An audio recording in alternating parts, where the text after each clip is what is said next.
John chapter 13. Now before the festival of the Passover, Jesus knew that his hour had come to depart from this world and go to the Father. Having loved his own who were in the world, he loved them to the end. The devil had already put it into the heart of Judas, son of Simon Iscariot, to betray him. And during supper, Jesus, knowing that the Father had given all things into his hands, and that he had come from God and was going to God, got up from the table, took off his outer robe, and tied a towel around himself. Then he poured water into a basin and began to wash the disciples' feet and to wipe them with the towel that was tied around him. He came to Simon Peter, who said to him, "Lord, are you going to wash my feet?" Jesus answered, "You do not know now what I am doing, but later you will understand." Peter said to him, "You will never wash my feet." Jesus answered, "Unless I wash you, you have no share with me." Simon Peter said to him, "Lord, not my feet only, but also my hands and my head." Jesus said to him, "One who is bathed does not need to wash, except for the feet, but is entirely clean. And you are clean, though not all of you." For he knew who was to betray him. For this reason he said, "Not all of you are clean." After he had washed their feet, had put on his robe, and had returned to the table, he said to them, "Do you know what I have done to you? You call me teacher and Lord, and you are right, for that is what I am.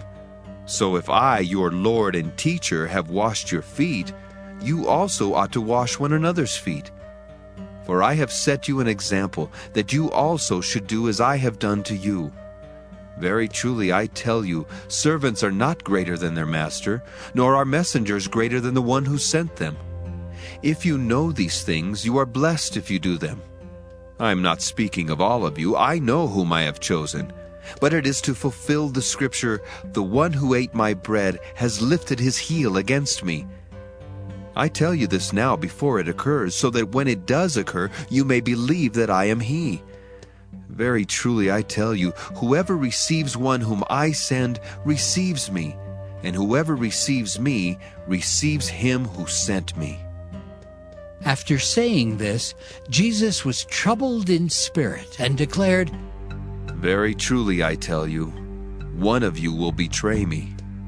The disciples looked at one another, uncertain of whom he was speaking.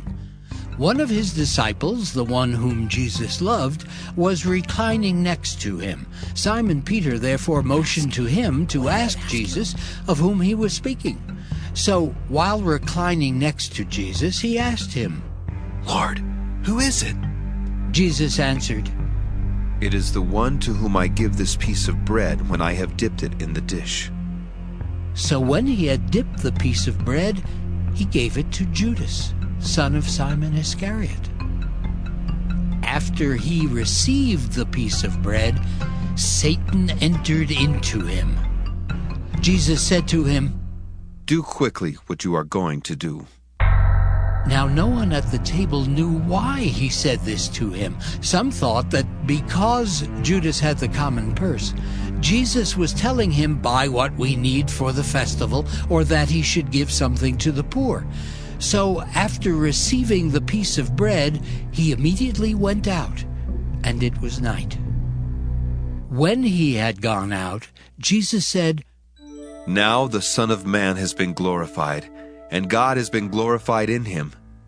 If God has been glorified in him, God will also glorify him in himself, and will glorify him at once.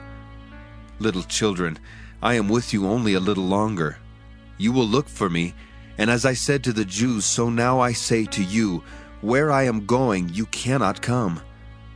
I give you a new commandment, that you love one another. Just as I have loved you, you also should love one another. By this everyone will know that you are my disciples, if you have love for one another." Simon Peter said to him, "Lord, where are you going?" Jesus answered, "Where I am going, you cannot follow me now, but you will follow afterward." Peter said to him, "Lord, why can I not follow you now? I will lay down my life for you." Jesus answered, "Will you lay down your life for me? Very truly I tell you, before the cock crows, you will have denied me 3 times."